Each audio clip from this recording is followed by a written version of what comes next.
Hello, friends. Welcome to a rather impromptu video. I'm going to try something different today. We're going a little off the rails. This is going to be less scripted than my normal videos because I really wanted to talk about this. If you haven't heard already, JoJo Siwa came out. It was about 2 weeks ago now. Do you remember where you were when you found out that JoJo Siwa came out? Kind of a dramatic question, but I think I was sitting on my sofa and I saw the TikTok where she was dancing with members of the Pride House. I just remember going through the comments and everybody being like, is this JoJo Siwa coming out? Is this her coming out? Like, is she one of us? And I remember my boyfriend texting me to ask me about it. A bunch of young queer people were finding out at the same time and everybody was freaking out. Now, I'm not the first person to be making some kind of commentary on JoJo Siwa's coming out, but I feel like there is one perspective missing, and that's what her coming out means for the toy industry and for her existing toy lines. I'm not a toy expert or anything, but I have been doing my own research into the history of toys and the importance of toys in pop culture for the last couple of months, and it's something that I'm super interested in.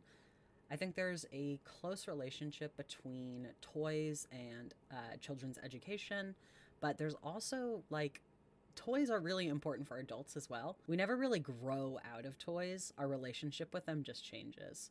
Even when we're maybe too old to be playing with toys, we're still watching the TV shows and movies that are about them.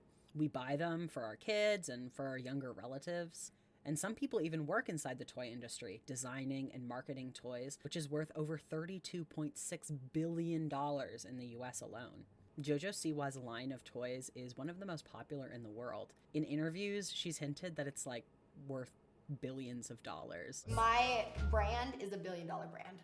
I couldn't find an exact estimate, but based on how many toys there are available online, it's not exactly difficult to believe that it may be worth billions of dollars.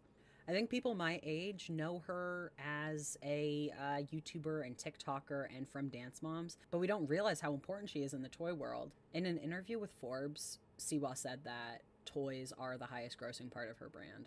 A lot of commentary that's been done already by queer people talks about the impact of having a popular child star come out, which I agree. I think it is very necessary to talk about, and I would encourage you to watch other people's thoughts on that. But I think her coming out is specifically interesting in regards to the toy industry because toys historically represent very hegemonic ideals. Toys often are white, able bodied, they represent society's ideals. And so, what does it mean when a popular toy brand is run by a queer person? So, let's step into the world of JoJo Siwa's toys. JoJo Siwa got her start as an international pop star on the TV show Dance Moms, which I remember watching when I was a little kid. She was on that show when she was only 7 years old, and she was a pretty breakout star from the show because she was really bubbly, she was really cute. After the show, when she was 13 years old, she signed with Nickelodeon, started developing her own toy lines, clothing, she started starring in movies and TV shows, etc. The biggest parts of JoJo Siwa's brand are for sure her hair and her dancing. She has a line of 18 different dolls that you can get that all look like her, that have long hair that you can braid and that you can do different hairstyles with. She also has bows that you can buy to put in your own hair to look like her. She has toys that speak to her dance and singing. So there are karaoke machines, there are board games that encourage you to dance. Overall, her toys seem to encourage kids, and especially girls, to dream and think big, be authentic to yourself, be positive, be nice. You know, all things that I can get on board with. Those are positive things to be telling kids. As I was looking at these toys, I was like, why does this feel so familiar? Like, I feel like I've seen these toys before, and then it hit me. They're really similar to Barbie, but also like Hannah Montana. So, of course, Barbie and JoJo Siwa and Hannah Montana actually all have blonde hair and are white. So that's an easy comparison to make. But they also, their brands are like hyper feminine, super positive, and encourage like being true to yourself. They use a lot of the same colors like pink. They also have a lot of stars, hearts, glitter. So JoJo has a diary that you can get, and it looks exactly like the diaries that you could get for Hilary Duff or Hannah Montana. There's also a JoJo styling head, which encourages you to learn how to do different hairstyles, which honestly, it makes me think I really wish I had one of those when I was younger because I still don't know how to braid hair. So why is JoJo Siwa so popular? If her toys and her messaging is so similar to that of the past, like what makes her important? What makes her popular? Why is she making so much money? And it's because her marketing strategy is different. First of all, JoJo is a teenager. She's only 17 years old. Even though JoJo's brand depends on this like caricature of her, she still is a real person. And honestly, I would argue she isn't a child star like Hannah Montana was or Miley Cyrus. She's actually an influencer. She uses YouTube and TikTok, and she communicates directly with her fans, which is different than child stars in the past have. Like, she seems like a real person as opposed to a character, so kids are more attracted to want to buy her stuff. JoJo Siwa is a friend, not just a character. Some of her other toys are also a direct reflection of this. She has toys that are mystery or surprise unboxings, which is an entire trend that's only gotten popular because of social media. And then also there are collectibles, which is speaking directly to maybe older fans who like to collect toys. So, how does her coming out matter to the toy industry? Already, JoJo has shook up the toy industry by being an influencer with her own brand of toys, but since she's come out, I think it raises some interesting questions for sure. Like I touched on before, dolls and toys have historically had what is considered to be the most socially acceptable attributes. So, for example, Barbie is white, she's thin, she has blonde hair, she's everything that any girl would want to be. Hey, I'm gonna be exactly like you. Till then, I know just what I'll do. Barbie. And toys have been designed in this way to encourage kids to be a certain way or to act a certain way. And I'm not saying it's malicious, but it's just what happens.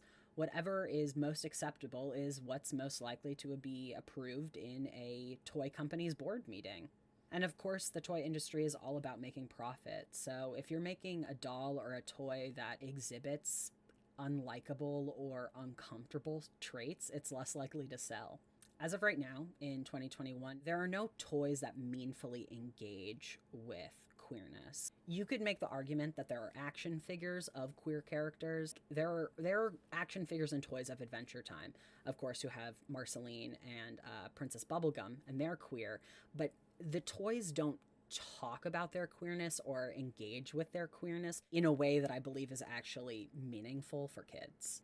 That being said, it's not that it's never been done, it's just that they're not still around today. In 1977, there was actually a doll released called Bob, the first gay doll. First of all, I need someone to buy me this. Second of all, he was a toy developed by a straight man. He was actually packaged in a little closet, so whenever you would unbox the doll, you would be taking Bob out of the closet. It was no coincidence that gay Bob came out in the late 70s.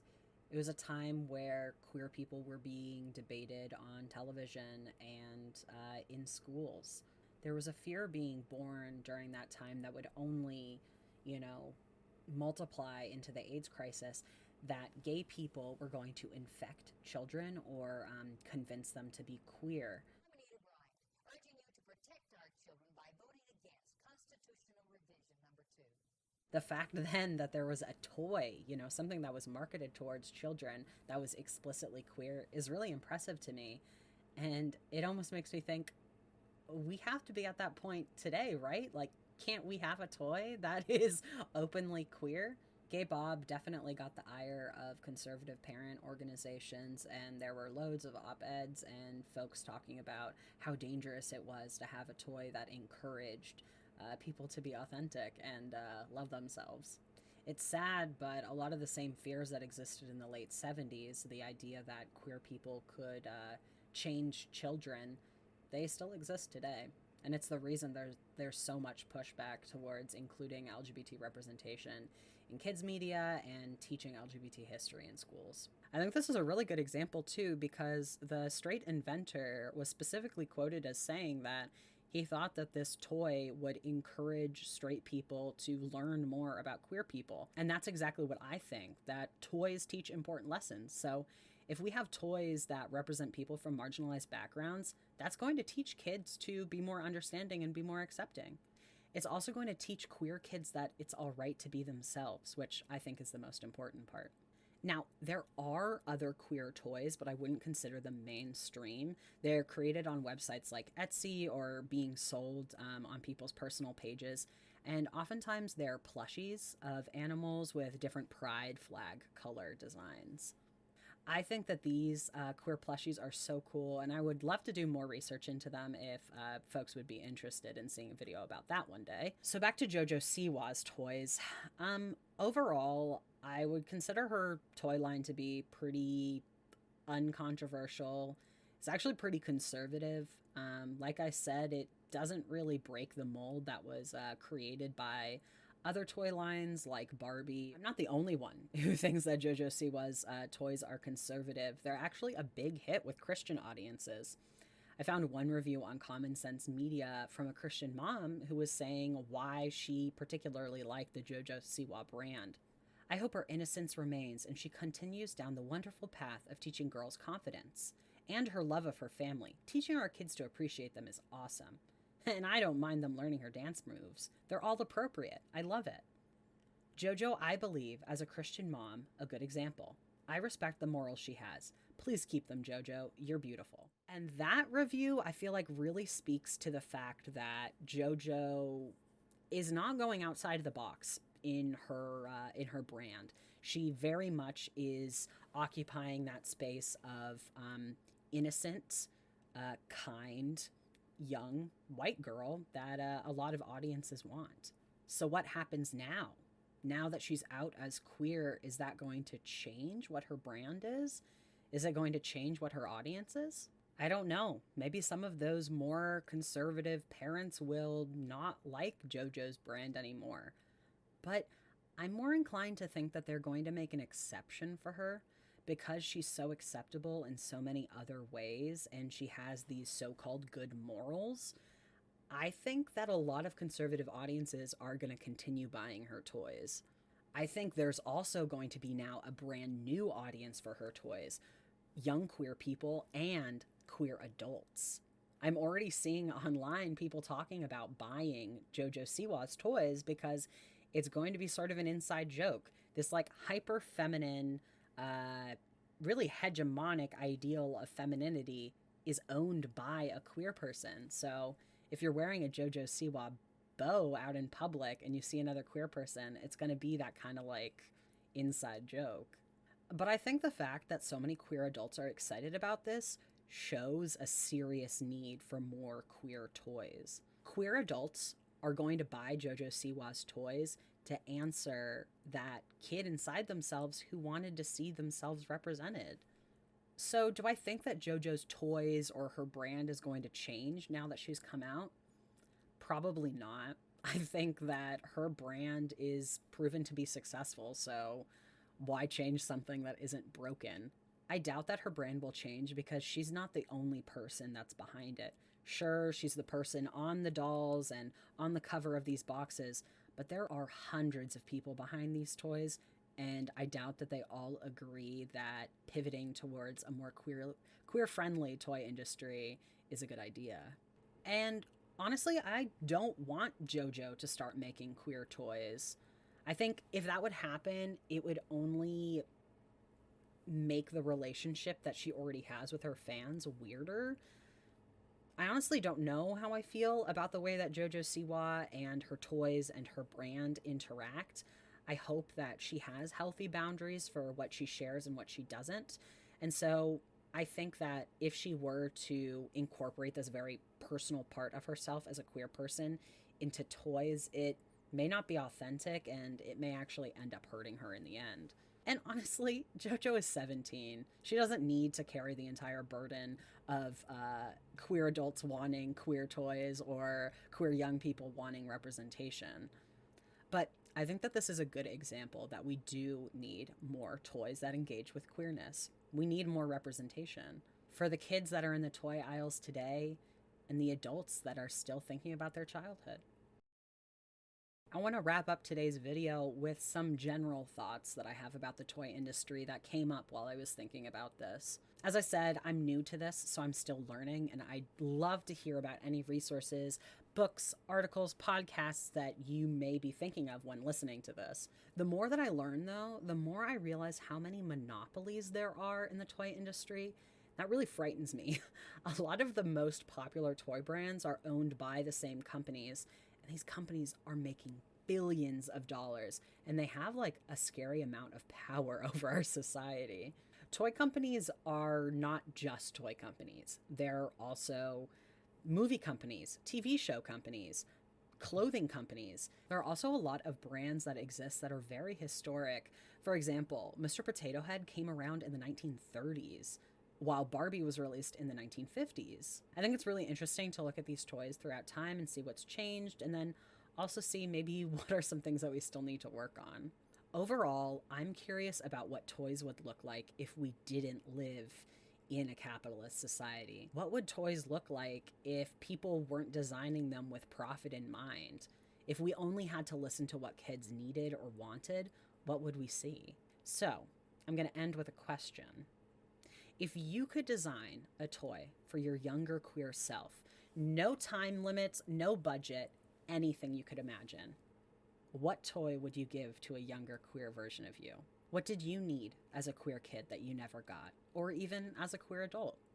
My answer for this, and it took me a little bit of thinking, I think I want a genderless doll. Also, it would come in a range of sizes. We're not doing just the skinny look. No, any body size. And you would be able to draw tattoos on it. And so the idea, like the kind of like the message of the doll would be that it would talk about how important tattoos are to queer people. I feel like they really solidify our relationship with our bodies, and it's sort of like this reclaiming. And of course, tattoos are not very accepted in society still today. So I think having a toy that encourages tattoos and accepts them could probably do a lot of good. And it would encourage kids to like design their own tattoos. Do I think a big toy company would ever make something like this? Probably not. But I think for me as a young queer kid, seeing a doll that talked about tattoos would have been really cool. And I think it's cool representation. Thank you so much for watching this kind of last minute video. I thought of it and scripted it in like 2 days, so I hope that it was coherent and easy to follow along. Did you enjoy this? I have a lot of thoughts about the toy industry, and so I would love to continue talking about this and hear from you all about what you think. I'm especially interested in how toys relate to race, gender, and disability, so keep that in mind. You can find me on other social media. I stream at least twice a week on Twitch. I like to play educational kids games and queer games. I also like to tweet about my various historical findings on Twitter. So I'll catch you later. And I don't know what to say at the end of this video. Bye.